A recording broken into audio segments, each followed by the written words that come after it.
there's a gorge. I don't see it. I'm like, okay, fuck it. And we had it Don't see it. Why should I hear about it? There's a big park, like a huge park right in the middle of downtown. And it's great because I live downtown. And he's like this 7 foot tall so, really skinny guy he's like, named hey, Jordan. Jojo, I'm going to come up. Is that okay? And they wear fingers. But good, everyone's okay. In Seattle and in San Francisco, I got smart because in each case you had things that were fundamentally bookstores trying to seat 1,500 people.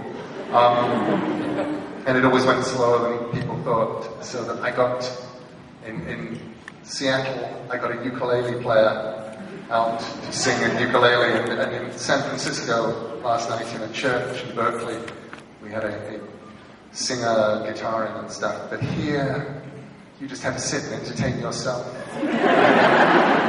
Probably meet the person next to you in your seat, perhaps, and make friends.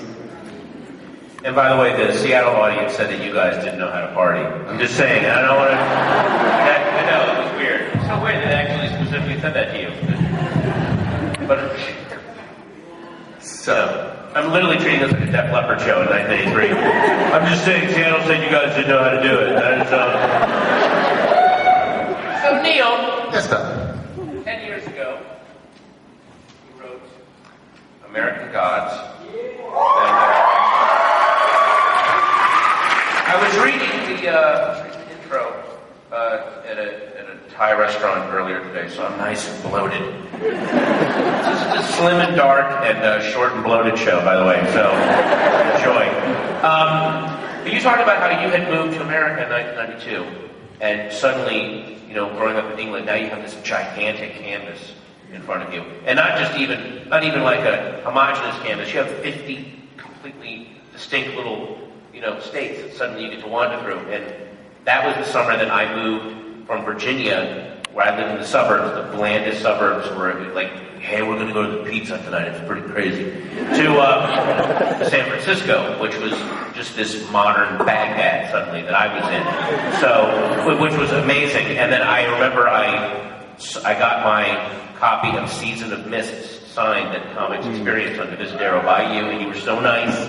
Well, I was trying to babble to you about the two demons, Buttle Crotch, and you were like, okay, and you drew the Sandman for me, and just were no pepper spray, not like Sue Grafton did to me. So you were really cool. So, how what was the first thing that you remember about when you came to America and said, oh my God, I'm going to be living here? What was that moment like? And do you try to recreate that moment in this book? I definitely don't try and recreate the moment because it was this slow realization that I was completely out of my depth. I thought I understood America.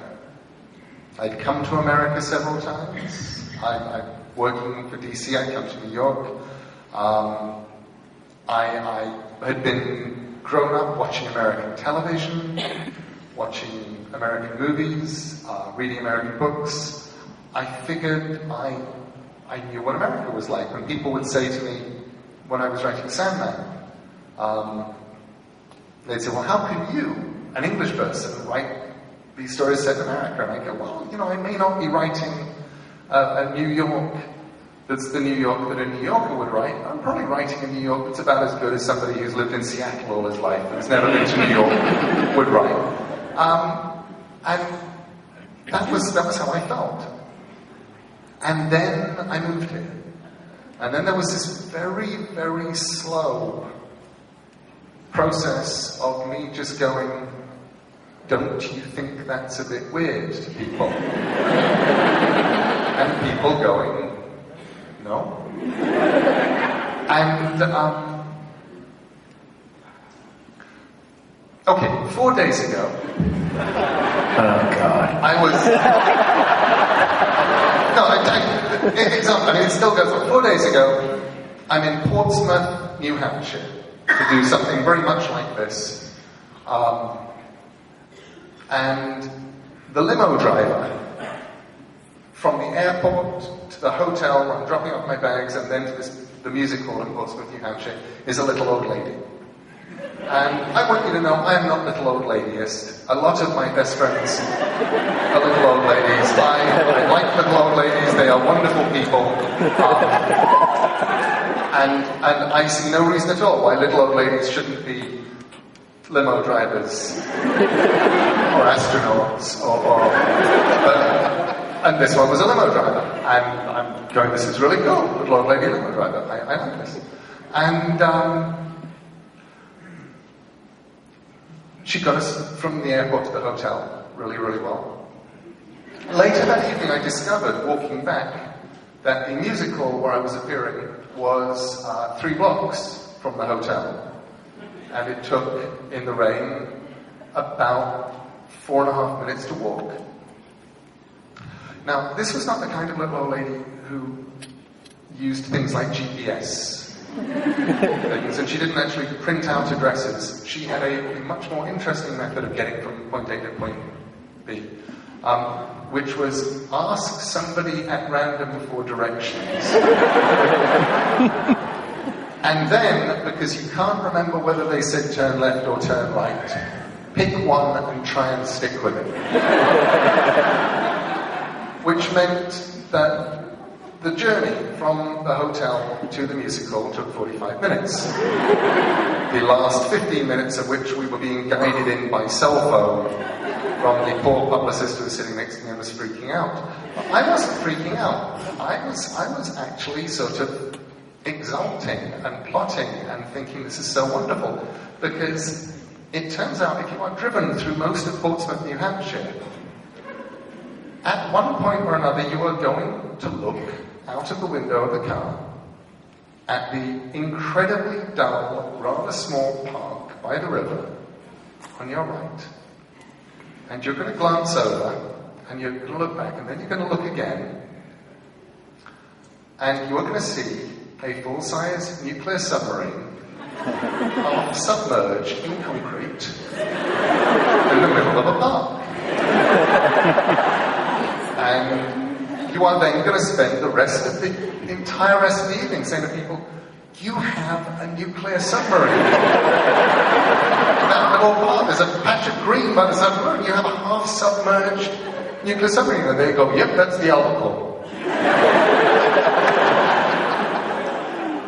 And you go, don't you think that's a bit odd? And they go, oh, it's always been there, it's the and it just looks as if it's about to submerge under the rest of the park and take off under the ground. That was my experience for the entire first couple of years of living in America. I'd be going, this is weird. So you people park a car on the ice of the lake every winter, and you take bets on when it's going, the ice is going to melt.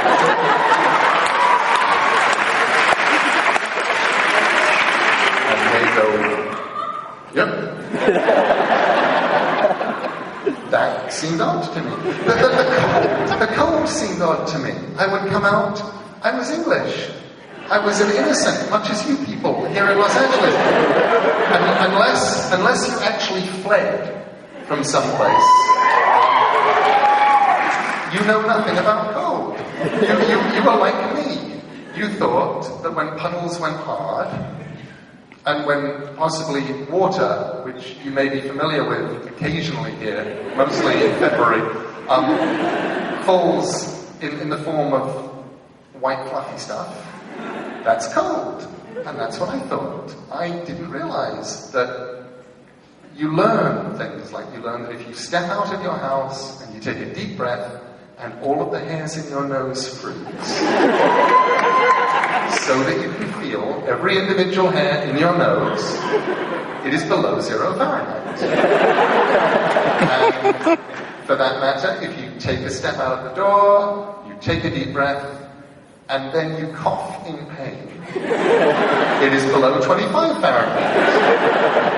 And I got to learn all this kind of weird stuff.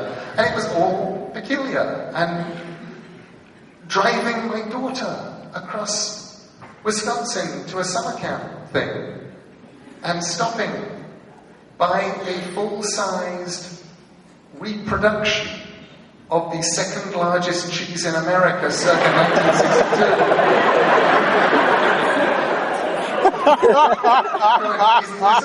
And they're going, nope, that was shown at the World's Fair, only there was cheese inside. It's not this cardboard now, painted yellow, but it was... So I felt alien. I felt really strange, and it wasn't one moment. It was this amazing accumulation of strangeness. And probably an accumulation of strangeness that I couldn't experience now, because now there is the internet. Now if I get up in the morning and I want to read the news in English newspapers, I can. Or I can take my news source anywhere. I can take my information from anywhere. When I moved out here in 1992, the only way that I could get news from England was to subscribe to a weekly newspaper, which would accumulate a week's worth of news and then put it in the post, and it would arrive 2 weeks later. I would sit down and read the news from 3 weeks ago. And it must have killed you when you found out the Beatles broke up in '98. And that finally hit you. It was hard. Apparently, at one point, we had a prime minister who was Tony Blair. I'm going, what? When did this happen? You were definitely... I definitely felt a very, very, very long way from home. And, that was one reason I think why I wrote Neverwhere and I wrote Stardust, is they were both these very, very English... There were ways of going home in my head. But American Gods was much more a way of going, okay, I want to talk about this place that I'm in. But it's so odd how this very fantastical novel is still very much a snapshot of a very specific time in the world where the strangeness was down these side roads rather than literally knocking on your computer screen every morning. There's no way to get away from the strangeness anymore. It's just always hanging out. It's almost like if you did this or a sequel to this book now or 5 years down the road, it would have to reflect the fact that the gods and the monsters and the freak or whatever is living in the Twilight world is literally being crowded out by a cat playing keyboards and David Hasselhoff just drunk eating a burger. He's literally while he's lying there, Wotan's behind him, I can turn the air into lightning if anyone wants to. No, all right, fine, whatever, great. What? I mean, you're right, but you're also That's really it. Thank you. Good night. Thank you. That's all I wanted to hear. Thank you. Dude, you owe me $500. I told you. Sit down now. But you're right, but you're also wrong in a really interesting way. Because one of the things that you've got going on with the internet, which I think is going to creep in to American Gods too, is the fact that you now have, in the old days, communities were places that people lived. And you associated with like-minded people, and there was always one strange person exiled out at the edge. And then the internet happened, and that allowed all of those strange people exiled out on the edge. We all found our communities. And the idea of virtual communities, I think, is hugely important. I think things and people and groups and ideas, for good or for evil, hit critical mass much more quickly. Yeah, I've always wondered what it would be like if someone like a Henry Darger or an H.P. Lovecraft had access to the internet. They might not have been as lonely and miserable, but B, they might not have created the things they created because it's almost like H.P. Lovecraft had to create his own internet through letters and that sort of world. So I don't know where this question is going. It just hit me, and I said that.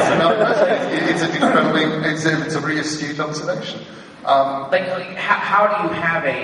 do you have a mystery cult when there's when any mystery is solved in a Google search? How do you luckily, we have things like. Luckily, the internet is also a god of obfuscation. You may go and get answers, but they aren't always true. And if they are true, they're not complete. And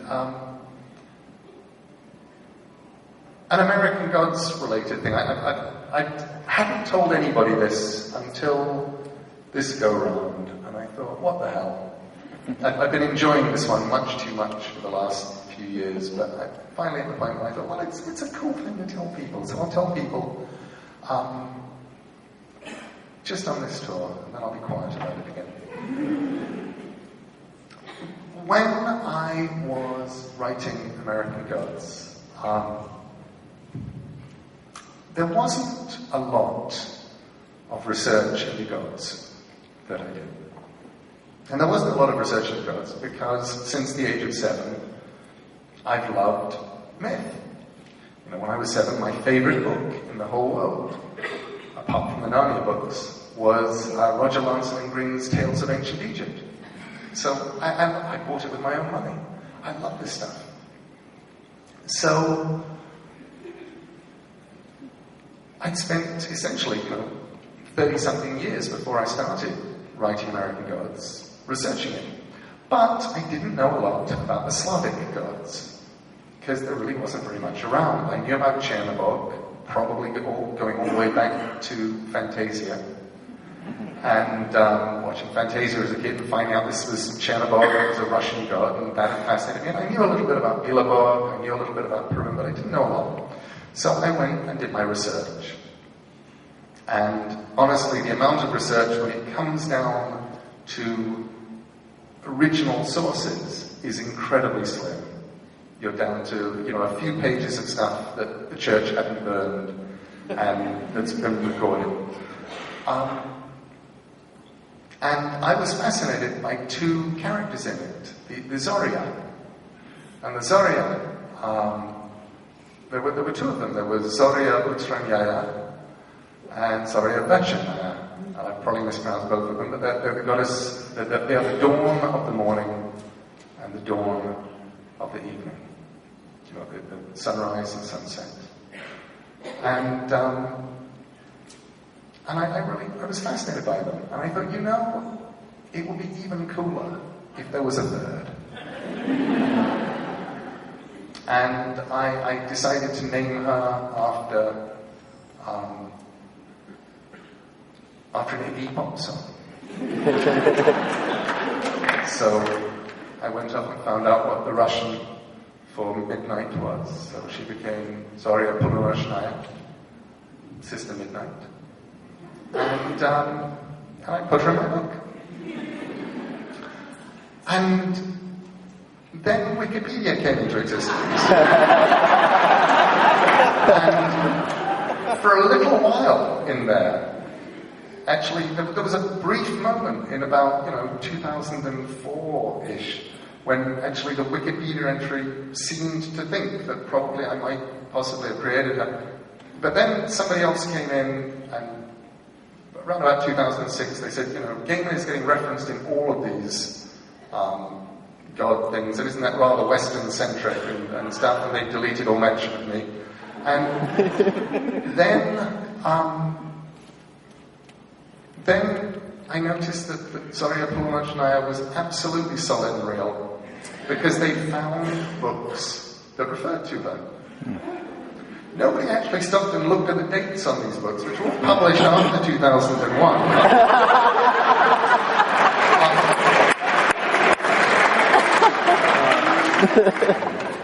And as far as and then anybody else who's written books about Russian gods always, now she's in on all of them. And I love that, because I feel like I've done that thing that I talked about I have created a god. She has to be real.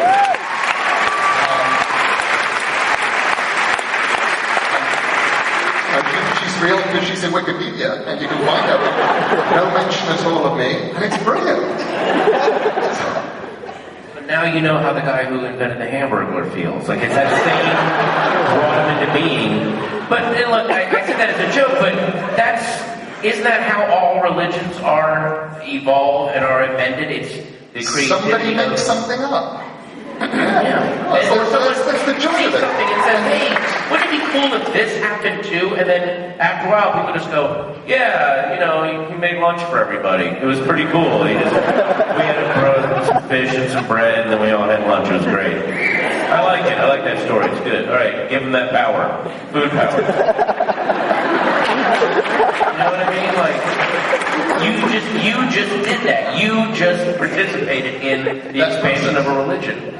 And it makes me incredibly happy to have done it. But I think, there are weird sort of echoes. I've been doing different readings in every town, wherever I can, because it's more fun for me that way.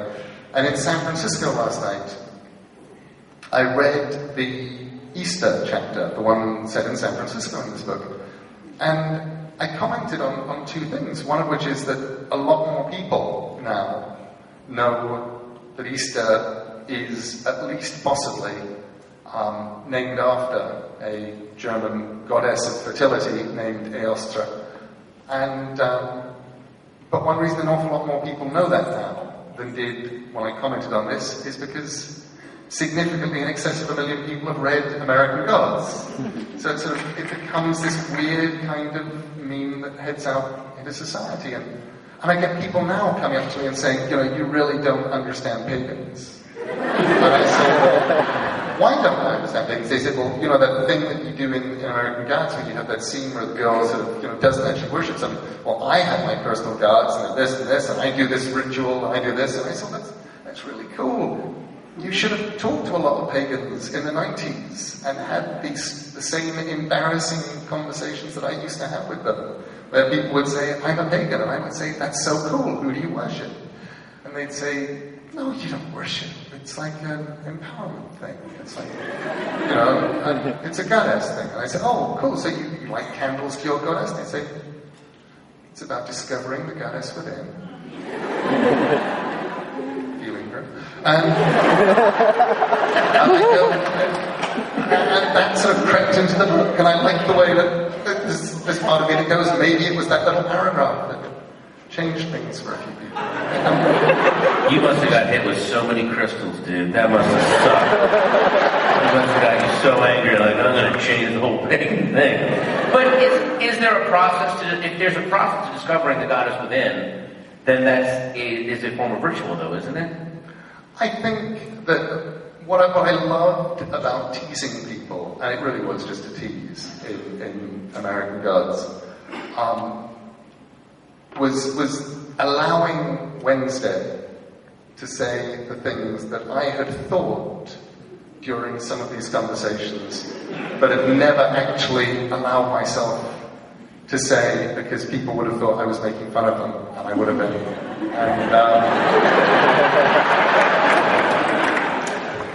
And he does this whole little thing. Let me see if I can find it. It isn't the thing that we're actually going to do as a reading, which we will do soon. Talk amongst yourself. While Neil searches, here's a free vegan coconut cookie recipe. First, get 2 cups of chopped coconut, preferably organic. Then, add creamery butter. Well, you'll get the rest of the recipe later. I think he's found it. Make sure to TiVo American Gods, starring Larry the Cable Guy, Cedric the Entertainer, and David Lee Roth as Wednesday.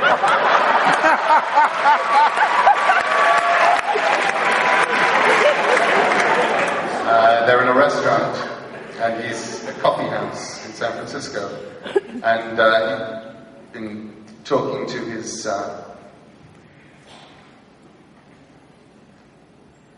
he calls over the waitress. She said, "You need another espresso?" "No, my dear. I was just wondering if you could solve a little argument we were having over here. My friend and I were disagreeing about what the word Easter means. Would you happen to know?" The girl stared at him as if green toads had begun to push their way between his lips. Then she said, "I don't know about any of that Christian stuff. I'm a pagan." The woman behind the counter said, "I think it's like Latin or something for Christ has risen, maybe." "Really?" said Wednesday. "Yeah, sure," said the woman. "Easter, like the sun rises in the east, you know?" The risen sun, of course, the most logical supposition. The woman smiled and returned to her coffee grinder. Wednesday looked up at their waitress. I think I shall have another espresso if you do not mind, and tell me, as a pagan, who do you worship? Worship? That's right, I imagine you must have a pretty wide open field. So to whom do you set up your household altar? To whom do you bow down? To whom do you pray at dawn and at dusk? Her lips described several shapes without saying anything before she said, the female principle. It's an empowerment thing, you know? Indeed, and this female principle of yours, does she have a name? She's the goddess within us all, said the girl with the eyebrow ring, color rising to her cheek. She doesn't need a name. Ah, said Wednesday with a wide monkey grin. So do you have mighty bacchanals in her honor? Do you drink blood wine under the full moon while scarlet candles burn in silver candle holders? Do you step naked into the sea foam, chanting ecstatically to your nameless goddess, while the waves lick at your legs, lapping your thighs like the tongues of 1,000 leopards? You're making fun of me. She said, we don't do any of that stuff you were saying. She took a deep breath. Shadow suspected she was counting to 10. Any more coffees here? Another mochaccino.